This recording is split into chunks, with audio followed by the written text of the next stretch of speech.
हिंद आप सभी का स्वागत है हमारे YouTube चैनल लक्ष्य तक पर। जितने भी लोग सीटेट की तैयारी करें उनके लिए हम रोजाना एक प्रैक्टिस सेट लेकर आते हैं। चलिए आज की हमारी स्पेशल क्लास होगी जो जो हम आपको सीडीपी कराएंगे। सीडीपी इंपॉर्टेंट टॉपिक को हम आपको कराने वाले हैं। आज का हमारा टॉपिक होगा विकास की अवधारणा एवं इसका अधिगम से संबंध। यह हमारा टॉपिक है। अगर आप रोजाना एक नए टॉपिक के साथ प्रैक्टिस सेट करना चाह रहे हैं तो आज ही जुड़िए हमारे साथ, क्योंकि क्लास आपके एग्जाम के लिए बहुत ही महत्वपूर्ण है। चलिए क्लास को स्टार्ट करते हैं। चैनल पर पहली बार हो तो शेयर जरूर करिए इस क्लास को। चलिए, हमने आपको पहले बताया था, हमने इससे पहले यूपी टेट हो, सी टेट हो, रीट जैसी परीक्षाओं को पास किया। कई लोग कमेंट कर रहे थे कि जी हमें यकीन नहीं होता। तो चलिए हम आपको दिखा देते हैं अपनी मार्कशीट रोल नंबर के साथ। यहाँ पर देखिए रोल नंबर है हमारा, आप देख सकते हैं। ठीक है, चलिए हमने सीडीपी में 30 नंबर यहाँ पर पाया है, आप देख लीजिए। देखिए पेपर 2 में 30 नंबर पाया था और पेपर फर्स्ट में जो हमने पाया था 30 में 26 नंबर पाया था। तो ये इस तरीके से कह सकते हैं कि 60 नंबरों में 56 नंबर हमने सीडीपी पाया। तो इसलिए हम आपको सीडीपी की तैयारी अधिक कराते हैं, क्योंकि जो सब्जेक्ट जिसकी अच्छी होती है वो आपको ज़्यादा पढ़ाई देखिए यूपी टेट की मार्कशीट है हमारी। चलिए क्लास को स्टार्ट करते हैं। निवेदन बस यही करेंगे कि मैं खुद पास हूँ तब आपको पढ़ा रहा हूँ, आप भी पास हो सकते हैं अच्छे तरीके से। तो चलिए क्लास को स्टार्ट करते हैं लेट ना करते हुए। ठीक, चलिए पहला प्रश्न देखते हैं। विकास की अवधारणा एवं इसका अधिगम से संबंध का पहला प्रश्न। चलिए पहला प्रश्न होगा, विकास की प्रक्रिया में, यहाँ पर खाली स्थान दिए गए हैं, जीवन मूल्य, व्यक्तित्व, व्यवहार इत्यादि के विकास भी शामिल हैं। यहाँ पर क्या क्या शामिल है आपसे यही कहा जा रहा है। ठीक है, चलिए देखते हैं क्या क्या शामिल होगा।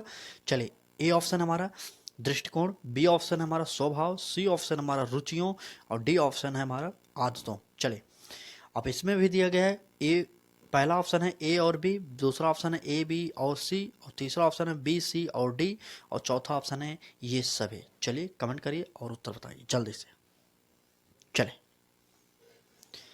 जल्दी से कमेंट करिए। तो कहा जा रहा है विकास की प्रक्रिया में क्या क्या शामिल होता है। तो विकास की प्रक्रिया में दृष्टिकोणों को शामिल किया जाता है, स्वभाव को शामिल किया जाता है, रुचियों को भी, आदतों को भी, जीवन मूल्य, व्यक्तित्व, व्यवहार इत्यादि के विकास में ये सभी शामिल किए जाते हैं। तो इस प्रकार से ये सभी शामिल किए जाते हैं। तो हमारा चौथा ऑप्शन यह सभी हो जाएगा। ठीक है, चौथा ऑप्शन इस प्रश्न का सही हो जाएगा, यह सभी।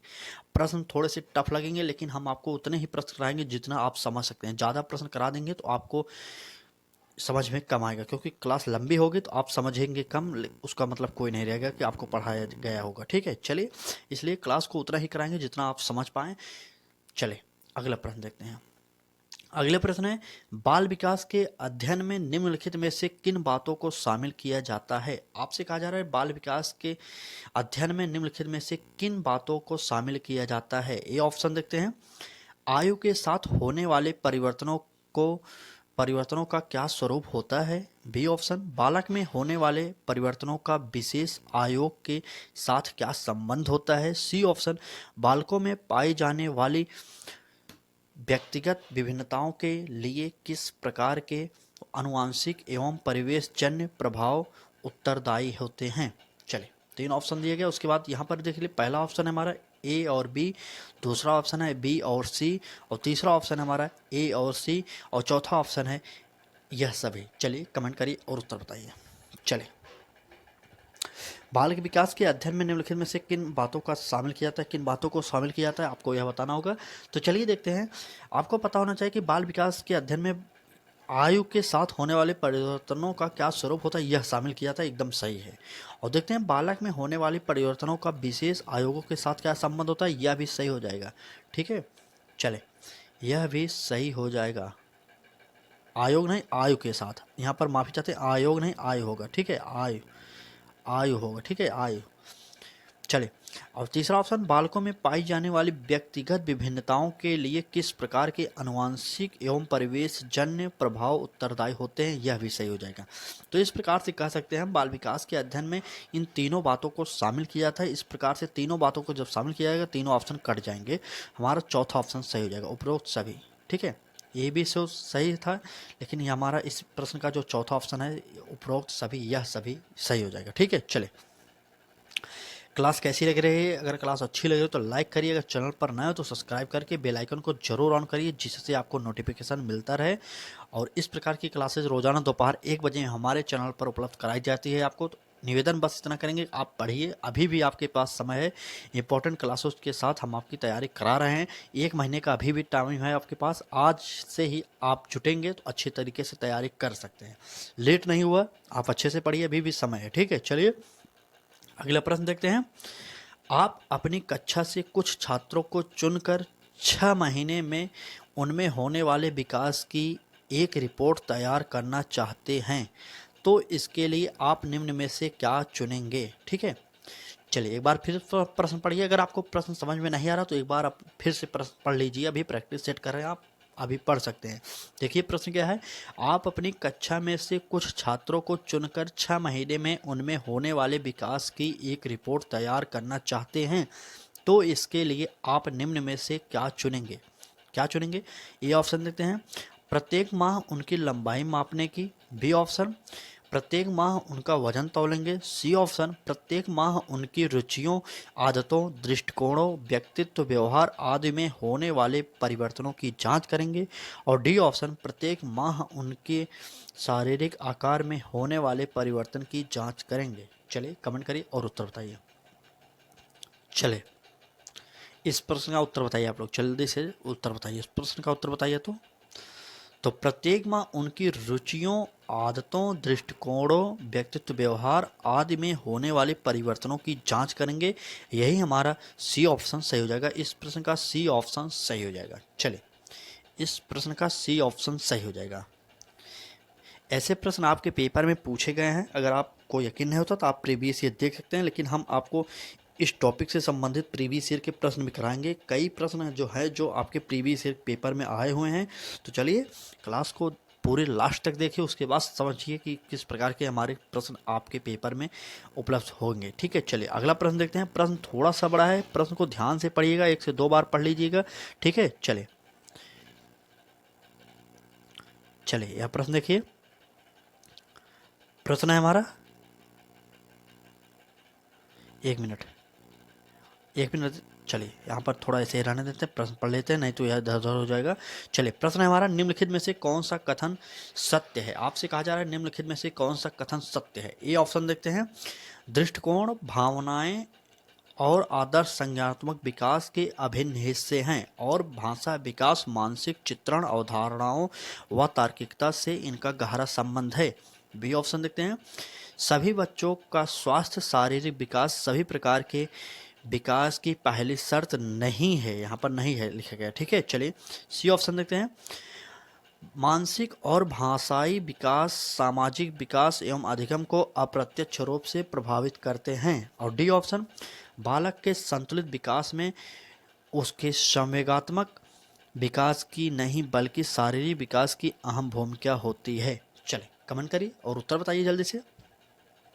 चलिए यहाँ पर बी ऑप्शन था, यह कट गया। इसलिए कट गया कि सभी बच्चों का शारीरिक जो स्वास्थ्य है, विकास सभी प्रकार की पहली शर्त नहीं है। जी नहीं, अगर बच्चा स्वस्थ ही नहीं रहेगा तो उसका विकास कैसे होगा? तो यह पहली शर्त होनी चाहिए। इस प्रकार से यह कट गया। ठीक है, चलिए ए बी सी में उत्तर बताइए। तो हमारा जो उत्तर हो जाएगा वह हो जाएगा सी ऑप्शन सही हो जाएगा। सी ऑप्शन इस प्रश्न का सही हो जाएगा। ठीक है, सी ऑप्शन इस प्रश्न का सही हो जाएगा। चलिए क्या सी सही होना चाहिए? चलिए क्या सी सही होना चाहिए? हम आपसे माफ़ी चाहते हैं, सी नहीं सही होगा। यहाँ पर थोड़ा सा मिसप्रिंट हो गया, ए सही हो जाएगा। ए सही हो जाएगा। ठीक है, दृष्टिकोण, भावनाएं और आदर्श संज्ञानात्मक विकास के अभिन्न हिस्से हैं और भाषा विकास, मानसिक चित्रण, अवधारणाओं व तार्किकता से इनका गहरा संबंध होता है। तो ए ऑप्शन इस प्रश्न का सही हो जाएगा। चलिए अगला प्रश्न देखते हैं। अगला प्रश्न, यह प्रश्न देखिए। चलें शेयर जरूर करिए, चैनल पर नया तो सब्सक्राइब करके बेल आइकन को जरूर ऑन करिए, जिससे आपको नोटिफिकेशन मिलता रहे और अच्छे से तैयारी आप लोग करते रहिए। ठीक है, परीक्षा का समय नज़दीक है, अभी से आप तैयारी करते रहेंगे तो आपको अच्छा नंबर मिल जाएगा। क्योंकि मैंने खुद सीडीपी में 30 नंबर मतलब पूर्णांक ही जब मैं पा सकता हूँ तो आप भी पा सकते हैं। बस करना इतना है कि आपको अभी से प्रैक्टिस सेट आसानी से हल करना पड़ेगा। चलिए अगला प्रश्न देखते हैं। किसके परिणाम स्वरूप बालक अपने निरंतर बदलते हुए वातावरण में ठीक प्रकार समायोजन करने में सक्षम हो पाता है? सर्वाधिक उपयुक्त विकल्प का चयन करें। ठीक है, चलिए ए ऑप्शन संज्ञानात्मक विकास, बी ऑप्शन शारीरिक विकास, सी ऑप्शन भाषाई विकास और डी ऑप्शन संवेगात्मक विकास। चलिए उत्तर बताइए। प्रश्न एक बार फिर पढ़ लीजिए। किसके परिणाम स्वरूप बालक अपने निरंतर बदलते हुए वातावरण में ठीक प्रकार समायोजन करने में सक्षम हो पाता है? सर्वाधिक उपयुक्त विकल्प का चयन करें। कौन सा होगा? संज्ञानात्मक विकास हो जाएगा, शारीरिक विकास होगा, भाषाई विकास होगा, संवेगात्मक विकास होगा, कौन सा होगा? चलिए कमेंट करिए और उत्तर बताइए। चलिए, अगर बात की जाए किसके परिणाम स्वरूप बालक अपने निरंतर बदलते हुए वातावरण में ठीक प्रकार समायोजन करने में सक्षम हो पाता है, तो सर्वाधिक उपयुक्त विकल्प जो होगा वह हो जाएगा संज्ञानात्मक विकास के अंतर्गत यह सभी आते हैं। तो हमारा ए ऑप्शन सही हो जाएगा, संज्ञानात्मक विकास। ठीक है, ए ऑप्शन सही हो जाएगा, संज्ञानात्मक विकास। चले अगला प्रश्न देखते हैं। अगला प्रश्न देखिए। चलिए अगला प्रश्न है हमारा, मानव विकास निम्न में से किस पर निर्भर होता है? आपसे कहा जा रहा है मानव विकास निम्न में से किस पर निर्भर होता है? ए ऑप्शन उसकी बुद्धि पर, बी ऑप्शन उसके वातावरण पर, सी ऑप्शन उसकी बुद्धि तथा वातावरण से मिलने वाली परिपक्वता पर, और डी ऑप्शन इनमें से कोई नहीं। चलिए कमेंट करिए और उत्तर बताइए जल्दी से। चलिए जल्दी से कमेंट करिए और उत्तर बताइए जल्दी से, जल्दी से उत्तर बताइए जल्दी से। चलिए जल्दी से।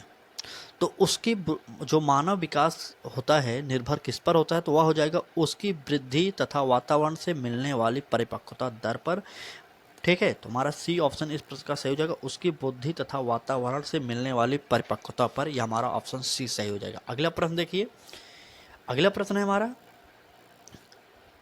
इंपॉर्टेंट प्रश्न सभी है। अगर अब तक आप बने हैं इसका मतलब आपको क्लास अच्छी लग रही है। अगर क्लास अच्छी लग रही हो तो लाइक करिए, चैनल को सब्सक्राइब करिए, बेल आइकन को ऑन कर लीजिए जिससे आपको नोटिफिकेशन मिलता रहे। और रोजाना दोपहर 1 बजे हमारी क्लासेज आपके लिए प्रोवाइड कर दी जाती है। बाकी आपकी इच्छा, आप क्लास पढ़िए या ना पढ़िए, बाकी आपकी इच्छा। चले प्रश्न देखते हैं क्या होगा हमारा। अगला प्रश्न है, कौन सी पाठचर्या सर्वाधिक उपयुक्त होगी? आपसे कहा जा रहा है कौन सी पाठचर्या सर्वाधिक उपयुक्त होगी? ए ऑप्शन है बालक के शारीरिक व मानसिक विकास के अंतर संबंधों के अनुकूल, बी ऑप्शन देश की सभ्यता संस्कृति के अनुकूल, सी ऑप्शन बालक के शारीरिक एवं सामाजिक विकास के अंतर संबंधों के अनुकूल, और डी ऑप्शन उपयुक्त में से कोई नहीं। चलिए कमेंट करिए और उत्तर बताइए जल्दी से। चलिए, सबसे उपयुक्त अगर बात की जाए तो बालक के शारीरिक एवं मानसिक विकास के अंदर संबंधों के अनुकूल, यही हमारा ऑप्शन ए सही हो जाएगा। ए ऑप्शन यही सही हो जाएगा। ठीक है, चलिए अगला प्रश्न देखते हैं। अगला प्रश्न, यह प्रश्न देखिए। प्रश्न है हमारा, निम्नलिखित में से कौन सा विकास छोटे बच्चों में मानसिक व संज्ञानात्मक विकास में सर्वाधिक मददगार होता है? ए ऑप्शन सामाजिक विकास, बी ऑप्शन शारीरिक विकास, सी ऑप्शन सांवेगिक विकास, और डी ऑप्शन भाषाई विकास। चलिए कमेंट करिए और उत्तर बताइए। आपसे कहा जा रहा है छोटे बच्चों में मानसिक व संज्ञानात्मक विकास में सर्वाधिक मददगार होता है, कौन सा मददगार होगा? चलिए कमेंट करिए। तो सर्वाधिक मददगार अगर बात की जाए तो वह हो जाएगा शारीरिक विकास। हमारा बी ऑप्शन सही हो जाएगा, सर्वाधिक मददगार बी ऑप्शन शारीरिक विकास। इस प्रश्न का सी बी ऑप्शन सही हो जाएगा। ठीक है, चलिए अगला प्रश्न देखते हैं। अगला प्रश्न है हमारा, जब किशोर में किसी वस्तु, समस्या या परिस्थिति के लिए निजी स्तर पर निर्णय लेने की क्षमता का विकास परिपक्व होने लगता है तो इस विकास को कहते हैं, क्या कहेंगे? भाषाई विकास कहेंगे, संज्ञानात्मक विकास कहेंगे, सामाजिक विकास कहेंगे, मनोगत्यात्मक विकास कहेंगे, क्या कहेंगे? चलिए उत्तर बताइए आप लोग जल्दी से। जब किशोर में किसी वस्तु या समस्या या परिस्थिति के जो भी होता है इन सभी के बारे में जाकर निर्णय कर लेता है तो क्या होगा? परिपक्व हो जाता है। तो संज्ञानात्मक विकास होगा बी, या सबसे बी ऑप्शन सही होगा। संज्ञानात्मक विकास के अंतर्गत ये सभी शब्द आते हैं। कोई भी बालक अगर इन सभी में परिपक्व हो रहा है मतलब संज्ञानात्मक विकास उत्तर हो जाएगा। चले अगला प्रश्न देखते हैं हम। चले अगला प्रश्न है हमारा, प्रश्न है बालक का संवेगात्मक विकास निम्नलिखित में से किससे प्रभावित करता है? आपसे कहा जा रहा है बालक का संवेगात्मक विकास निम्नलिखित में से किसे प्रभावित करता है? ए ऑप्शन उसके शारीरिक विकास, बी ऑप्शन उसके सामाजिक विकास, सी ऑप्शन उसके नैतिक विकास, और सी ऑप्शन तक होगा। चलिए देखते हैं। इसमें भी पहला ऑप्शन है केवल बी, दूसरा ऑप्शन ए और बी, और यहाँ पर तीसरा ऑप्शन हो जाएगा। ठीक है, तीसरा ऑप्शन है हमारा बी और सी, और चौथा ऑप्शन है यह सभी। चलिए कमेंट करिए और उत्तर बताइए जल्दी से। चले, तो बालक का संवेगात्मक विकास निम्नलिखित में से किसे प्रभावित करता है? तो उसके शारीरिक विकास को प्रभावित करेगा, सामाजिक विकास को प्रभावित करेगा, उसके नैतिक विकास को प्रभावित करेगा, मतलब सभी को प्रभावित करेगा। तो इस प्रकार से हमारा उपयोग सभी हो जाएगा, तीनों ऑप्शन सही हो जाएंगे। ठीक है, तीनों ऑप्शन सही हो जाएंगे। इस प्रकार से हमारा चौथा सही हो जाएगा। चलिए अगला प्रश्न देखते हैं। चलिए अगला प्रश्न देखिए, निम्नलिखित में से कौन सा बालक के सामाजिक विकास को प्रभावित नहीं करता? आपसे कहा जा रहा है प्रभावित नहीं करता, ठीक है। ए ऑप्शन बुद्धि होगा, बी ऑप्शन तर्क होगा, सी ऑप्शन भाषा प्रयोग की क्षमता होगा और डी ऑप्शन उपरोक्त में से कोई नहीं। तो चलिए कमेंट करिए और उत्तर बताइए। चलिए, बालक के सामाजिक विकास को अगर प्रभावित करता है, अगर उसकी बात की जाए तो हमें आपको बता दें बुद्धि प्रभावित करती है सामाजिक विकास को, तर्क भी प्रभावित करता है, भाषा प्रयोग की क्षमता भी प्रभावित करती है। तो इस प्रकार से ये तीनों ऑप्शन गलत हो जाएंगे क्योंकि नहीं करता की बात की गई है। इस प्रकार से तीनों ऑप्शन कट जाएंगे। तो डी ऑप्शन हमारा सही हो जाएगा, उपरोक्त में से कोई नहीं, ठीक है। डी ऑप्शन सही हो जाएगा, उपरोक्त में से कोई नहीं। चलिए आज की क्लास में बस इतना ही, कल फिर मिलेंगे इसी टॉपिक के साथ। इस क्लास को आगे कंटिन्यू करेंगे क्योंकि क्लास ज़्यादा बड़ी हो जाएगी, आप लोग देखेंगे नहीं और देखेंगे भी तो आपको समझ में नहीं आएगा, इसलिए हम लोग छोटी क्लासेज आपके लिए प्रोवाइड किए हैं आज। चलिए कल इस क्लास का अगला पार्ट देंगे, उसके बाद 3 पार्टों में इस टॉपिक को बांट देंगे, ठीक है। 3 पार्ट करा देंगे, कल एक पार्ट और हो जाएगा जिसमें नए क्वेश्चनों को कवर कर देंगे। उसके बाद परसों जो होगा एक नई क्लास होगी, उसमें आपको इस टॉपिक से संबंधित प्रीवियस ईयर के प्रश्न करा दिए जाएंगे, जिससे आपको यह क्लियर हो जाए कि हाँ इस टॉपिक से प्रश्न आए हैं। आज की क्लास कैसी लगी? क्लास अच्छी लगी तो लाइक करिए, चैनल पर नए हो तो सब्सक्राइब करके बेल आइकन को जरूर ऑन कर लीजिए जिससे आपको नोटिफिकेशन मिलता रहे। चलिए आज की क्लास के लिए धन्यवाद।